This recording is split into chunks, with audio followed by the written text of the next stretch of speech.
আসসালামু আলাইকুম। আজকে যে প্রবলেমটা করবো সেটা হচ্ছে ট্রান্সপোর্টেশন প্রবলেম 11.5 অর্থাৎ প্রবলেম 11 নম্বর চ্যাপ্টার 5 নম্বর প্রবলেমটা। এটাতে হচ্ছে তিনটা প্ল্যান্ট আছে WXY, সেখানে হচ্ছে গ্রুভ থেকে তিনটা জায়গা থেকে সাপ্লাই যায়। সেটা হচ্ছে এবিসি থেকে সাপ্লাই যায় হচ্ছে WXY তে। এখন সাপ্লাই যায় অ্যাভেলেবল পার উইক, সেটা হচ্ছে সাপ্লাই কত দিতে পারবে। সাপ্লাই এখানে যত আছে সেটা হচ্ছে টোটাল 520 বক্স। আর প্যাকিং প্ল্যান্টে হচ্ছে রিকোয়ারমেন্ট অর্থাৎ ডিমান্ডটা হচ্ছে 520। অর্থাৎ এটা একটা ব্যালেন্সড প্রবলেম, যেহেতু ডিমান্ড আর সাপ্লাই সমান। আর এখানে এ থেকে ডব্লিউতে যাওয়ার খরচ, বি থেকে এক্সে যাওয়ার খরচ, এরকম সবগুলো খরচ দেওয়া আছে, প্রতিটা পথের খরচ দেওয়া আছে। তো প্রথমে ইনিশিয়াল টেবিল বানাতে হবে। ইনিশিয়াল টেবিলের ক্ষেত্রে শুরুতে north West rule initial table, এদিকে প্ল্যান, এদিকে প্রজেক্ট WXY, এদিকে প্ল্যান্ট এবিসি, ডিমান্ডগুলো লিখলাম 130, 20, 190, সাপ্লাই 170, 250, 100।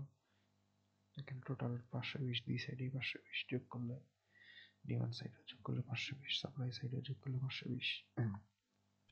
আর 12, 8, 5, 11, 15, 10, 2, 7, 6 এগুলা কস্ট। শুরুতেই হচ্ছে নর্থ ওয়েস্ট, একদম এই সেল থেকে শুরু করব। এই সেলের শুরুতে কি আছে, এই সেলের ক্ষেত্রে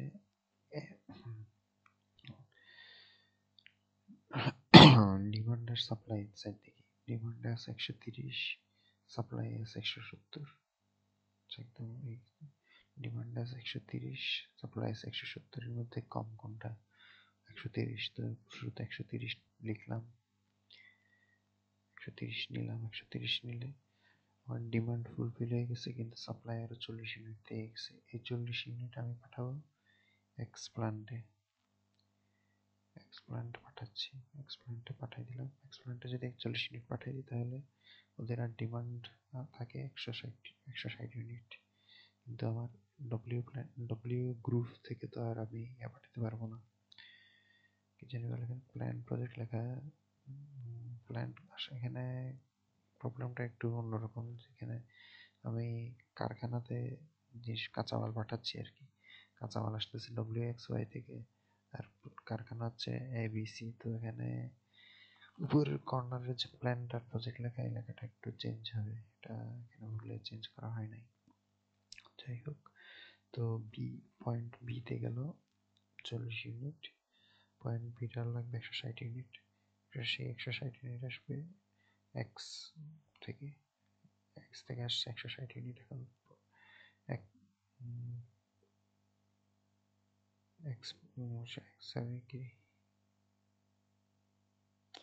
এটা চেঞ্জ করা হয় নাই কেন?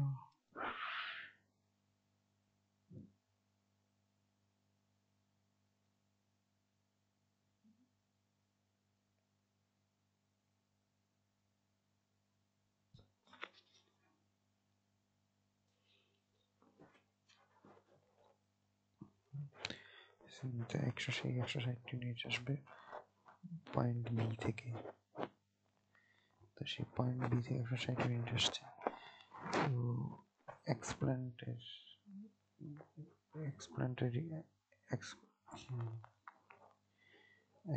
রিকোয়ারমেন্ট ফুলফিল হয়ে গেল।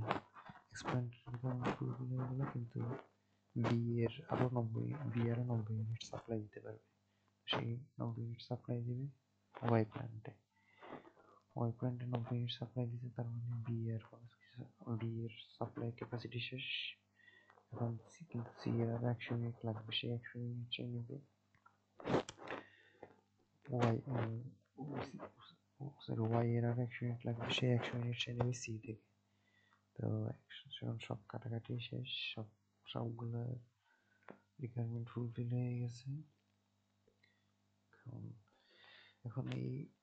এখন চেক করতে হবে এই সলিউশন, এই ইনিশিয়াল টেবিলটাকে ডিজেনারেট কিনা। ডিজেনারেট কিভাবে চেক করবো? আমরা রো এর নাম্বার আর ইউজড সেল এর নাম্বার যদি রো এর রো নাম্বার অফ রোস এর নাম্বার অফ কলাম যোগ করে ওখান থেকে এক বিয়োগ দিব, ওইটা সমান যদি ইউজড সেল হয়, অর্থাৎ এখানে রো আছে 3টা, কলাম আছে 3টা, 3 আর 3 6, 6 থেকে 1 গেলে থাকে 5।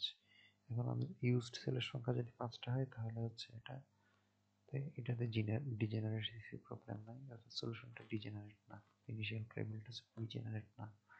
তো এখানে দেখা যাচ্ছে কি 1 2 3 4 5, 5টা ইউজ করছি, অর্থাৎ এই ইনিশিয়াল টেবলটা ডিজেনারেট না।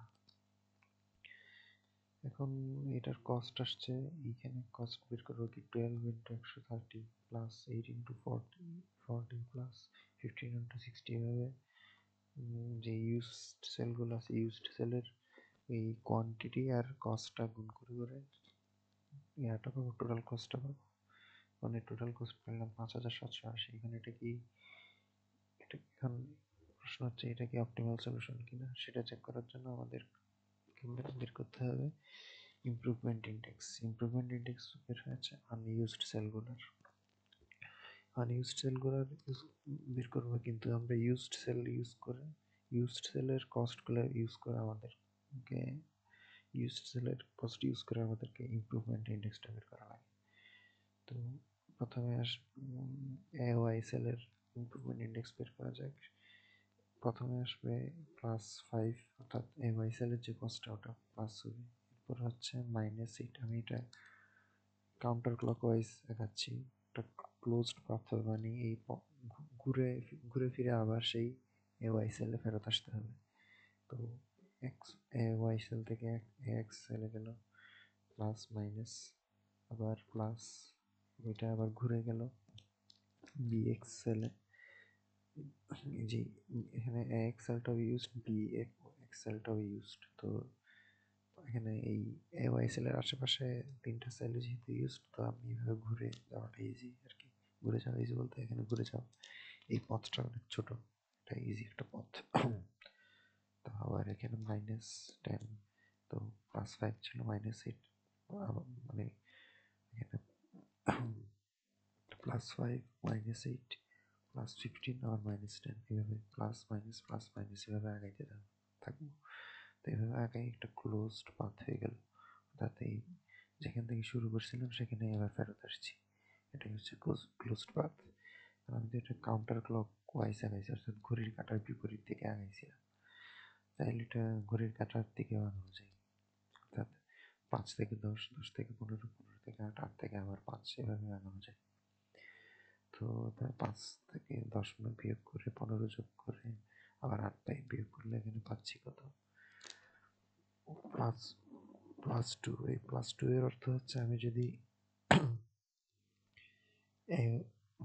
এ থেকে ওয়াই এ একটা ইউনিট সাপ্লাই দিই অন্যগুলো থেকে চেঞ্জ করে, তাহলে আমার টোটাল কস্ট বেড়ে যাবে 2 টাকা, মার্জিনাল কস্ট বাড়বে 2 টাকা। এ থেকে ওয়াই থেকে যদি আমি সাপ্লাই দিই আর কি, অন্যগুলো থেকে কমাই বাড়াই। এখানে প্লাস মাইনাসের লজিক হচ্ছে, এটা বলে দিই আবার, একদম শুরু থেকে দেখা হচ্ছে। আমি এ থেকে ওয়াইতে একটা ইউনিট পাঠাবো, অর্থাৎ একটা ইউনিট পাঠানোর কস্ট কত, 5 টাকা, তাহলে আমার খরচ বাড়বে 5 টাকা। এখন ওখানে যেহেতু একটা ইউনিট পাঠাবো, তাহলে অন্য কোনো এখানে তো আমি সবগুলো টাইট ফিট সব জায়গায় কতটা পাঠাবো নির্দিষ্ট করে ফেলছি। তাহলে এখানে যদি একটা ইউনিট পাঠাতে চাই তাহলে অন্য কোনো থেকে একটা ইউনিট সরাইতে হবে, সেটা পাশের সেল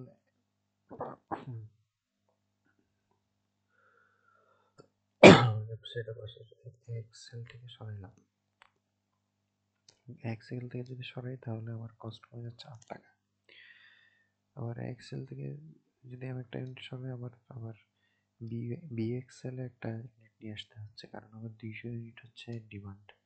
200 ইউনিট যেহেতু ডিমান্ড, তো আমার ডিমান্ডটা তো ফুলফিল করা লাগবে, তো আমার সাপ্লাই আবার এখানে একটা ইউনিট বাড়াইতে হচ্ছে। আচ্ছা 200 ইউনিট ডিমান্ড,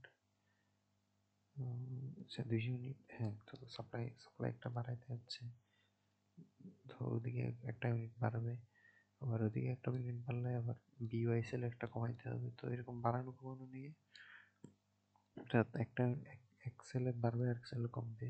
এই আমি যদি এ থেকে ওয়াইতে একটা ইউনিট পাঠাইতে চাই তাহলে একটা সেলে বাড়াইতে হবে, একটা সেলে কমাইতে হবে। এভাবে হচ্ছে আমার এরকম প্লাস মাইনাস জিনিসটা অল্টারনেটিং অর্ডারে আসতেছে আর কি, মানে প্লাস আসে মাইনাস আসে, প্লাস আসে মাইনাস আসে, এরকম একটার পর একটা চেঞ্জ হয়ে হয়ে আসে। তো এটা কাউন্টার ক্লক ওয়াইজ গেলেও সেম, ক্লক ওয়াইজ গেলেও সেম, সেটা তো বলছি। তো এখানে এরকম চেঞ্জ করলে হচ্ছে 2 টাকা খরচ বাড়বে। আবার আমি যদি বি থেকে এক্সে পাঠাই একটা ইউনিট, তা অন্য সেলগুলোতে চেঞ্জ করে, তাহলে আমার কস্ট কমবে 8 টাকা। আবার বি একইভাবে সি থেকে এক্সে পাঠাইলে আমার খরচ বাড়বে 7 টাকা, খরচ কমবে 4 টাকা। এখানে ব্র্যাকেটে যে ফিগারটা আছে ওটা মাইনাস, মানে হচ্ছে খরচ কমবে। এখন ঠিকই হবে হচ্ছে এই সি সিডব্লিউএসএল এর আনইউজড সিডব্লিউএসএল এর মানটা আমি ইমপ্রুভমেন্ট ইন্ডেক্সটা বের সেটা করতে গিয়ে দেখা যাচ্ছে আমাদের সিডব্লিউএসএল এর আশেপাশে কোনো ইউজড সেল নাই। মানে আমার উপরে অথবা সাইডে বা উপরে থাকতে হবে, কোনাকুনি থাকলে হবে না। তো আমি কাছাকাছি একদম, ধরুন আমি কাউন্টার ক্লকওয়াইজ যদি যাই, তাহলে একদম কাছে কাউন্টার ক্লকওয়াইজ সমান্তরালে আগালে ইউজড সেল পাচ্ছি কোথায়? সিডব্লিউতে আসলাম। তো এটা প্লাস সিডব্লিউ কস্টটা মাইনাস, এরপর আবার উপরের দিকে যাব, উপরের দিকে গিয়ে বিওয়াইসেল আসলাম। বিওয়াইসেল থেকে আমি এখন আবার ভাবতেছি না বিডব্লিউএসএল এ চলে আসতে পারতেছি না, কারণ বিডব্লিউএসএলটা আনইউজড। তো আমি আমার যেতে হচ্ছে বি এক্সেল, যে প্লাস মাইনাস প্লাস মাইনাস আবার মাইনাস আসছে। আর বি এক্সেল থেকে আমি আবার যাব এক্সেল থেকে আবার যাব আমি ডব্লিউ সেল থেকে আমি আবার ফেরত আসতে পারতেছি সি সিডব্লিউএসএল এ। তো এইভাবে আগাইতে হবে। এখন মাঝখানে যদি দেখা যেত যে সিডব্লিউএসএলটা ইউজড সাপোজ, বা কিন্তু এক্স, মানে আমি তো এইভাবে আগাইলাম, মাঝখানে যদি, আচ্ছা ঠিক আছে, কর্নার কর্নার আগাইতে হবে। এবং আরেকটা রুলস, এটা যেতে ম্যাথের সাথে রিলেভেন্ট না বলি, তো এইভাবে কর্নার কর্নার এভাবে আগাই আসতে হবে, এভাবে ক্লোজ একটা পথ তৈরি করতে হবে। এটা কাউন্টার ক্লক ওয়াইজ আগানো যাবে, ক্লক ওয়াইজ আগানো যাবে। এখন মান আসছে কত? -13। অর্থাৎ এই এই সি থেকে ডব্লিউতে যদি আমি কোনো পণ্য পাঠাই, 1 ইউনিট পণ্য পাঠাইলে আমার খরচ কমবে 13। ইউনিট পণ্য অন্যগুলাতে চেঞ্জ করে, অন্যগুলাতে প্লাস মাইনাস করতে হবে আমার, ইউজড সেলে বাড়াই কমাই তো আনতে হবে 1 ইউনিটটা অ্যাভেলেবল করার জন্য, মানে অন্য সেলগুলোতে প্লাস মাইনাস করা লাগতেছে। তো এখানে তাহলে তার মানে এখানে যেহেতু আমি দেখতেছি নেগেটিভ ফিগার আছে, তাহলে আমার ইমপ্রুভমেন্টের সুযোগ আছে। ইমপ্রুভমেন্টের সুযোগ থাকলে আমরা আমরা তাহলে নেক্সট টেবিলটা কীভাবে বানাবো? নেক্সট টেবিল বানানোর জন্য এই আনইউজড স্কোয়ারের এই একটা ভুল আছে, এটা ক্রপ করে ফেলি। আচ্ছা, এটা এখানে চলে আসে, এই স্লাইড দরকার নেই। হ্যাঁ, এখন আনইউজড সেলে দেখবো আমরা হাইয়েস্ট নেগেটিভ নাম্বার তো 13 পাইছি। এখন 13 বের করতে গিয়ে আমরা যে পথটা ইউজ করছিলাম ওই পথটা দেখবো। ওই পথটার মধ্যে নেগেটিভ নাম্বার, নেগেটিভ বলতে বিয়োগ করছিলাম যে সেলগুলোর কস্ট, সেগুলো লোকেট করবো। ওই যে সিডব্লিউর ইমপ্রুভমেন্ট ইন্ডেক্স বের করতে গিয়ে আমরা সিওয়াই এর কস্টটা মাইনাস করছিলাম, বিএক্স এর কস্ট মাইনাস করছিলাম, ডব্লিউ এর কস্ট মাইনাস করছিলাম। এখন এই এখন এইগুলোর ইউনিটগুলো দেখবো। ডব্লিউ এর ইউনিট ছিল 130, বিএক্স এর ইউনিট ছিল 160, সিডব্লিউ এর ইউনিট ছিল 100। এখন এই ইউনিটগুলোর মধ্যে কোনটা সবচেয়ে কম সেটা দেখবো। কম দেখতেছি 100 ইউনিটটাকে। এবার এই 100টাকে যেখানে আমরা যেটার কস্ট আমরা প্লাস করছি সেখানে আমরা প্লাস করবো, যেটার কস্ট মাইনাস করছি সেই ঘরে গিয়ে মাইনাস করবো। অর্থাৎ এই যে এই 100কে 30 CW সেলে আমরা +2 ছিল, তো 100 টাকা এখানে প্লাস করলাম। সি তারপর CY সেলে মাইনাস করছিলাম 6 মাইনাস করছিলাম, তো এখানে 100টা মাইনাস হবে। আবার বিড ওয়াই সেলে 10 প্লাস করছিলাম, তো এখানে 100 প্লাস হবে। আবার বি এক্সেলে হচ্ছে 100 মাইনাস করছিলাম, তো এখানে সরি 15 মাইনাস করছিলাম, তো এখানে থেকে 100 মাইনাস হয়ে যাচ্ছে। এভাবে যেখানে প্লাস সেখানে 100 প্লাস হচ্ছে, যেখানে মাইনাস সেখানে 100 মাইনাস হচ্ছে। এই সে 100 কিভাবে পাইছি, এই যে এই 100টা এখানে মানে নেগেটিভগুলোর যেখানে যে সেলগুলোতে কস্ট মাইনাস করছিলাম সিডব্লিউ ইমপ্রুভমেন্ট ইন্ডেক্স পাওয়ার জন্য, সেগুলোর মধ্যে সেগুলোর ইউনিটগুলোর মধ্যে কস্টটা ইউনিটগুলোর মধ্যে সবচেয়ে কম ছিল 100। তো 100টাকে যেখানে যেখানে আমি ইমপ্রুভমেন্ট ইন্ডেক্স পাওয়ার জন্য যেখানে সেখানে প্লাস করছি, সেখানে 100 প্লাস হবে। ইউনিট থেকে 100 ইউনিটের সাথে 100 যোগ হবে, যেই সেলের কস্ট মাইনাস করছে সেখান থেকে 100 মাইনাস হবে। তো এভাবে হচ্ছে সেকেন্ড টেবিলটা চলে আসছে। সেকেন্ড টেবিলের কস্ট আমরা টোটাল কস্ট পাচ্ছি 4480।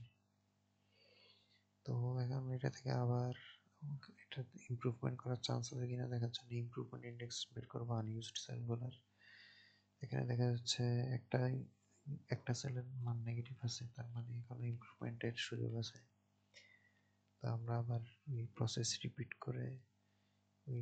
রিপিট করে হচ্ছে আমরা আবার থার্ড টেবিলটা বানাবো। এখন থার্ড টেবিল আসার পর দেখা যাবে কি আবার ইমপ্রুভমেন্ট ইন্ডেক্স বের করে দেখবো, দেখা যাবে হচ্ছে সবগুলাই ইমপ্রুভমেন্ট ইন্ডেক্স পজিটিভ, অর্থাৎ এখানে আর কস্ট কমানোর কোনো চান্স নাই। এটাই অপটিমাল সলিউশন।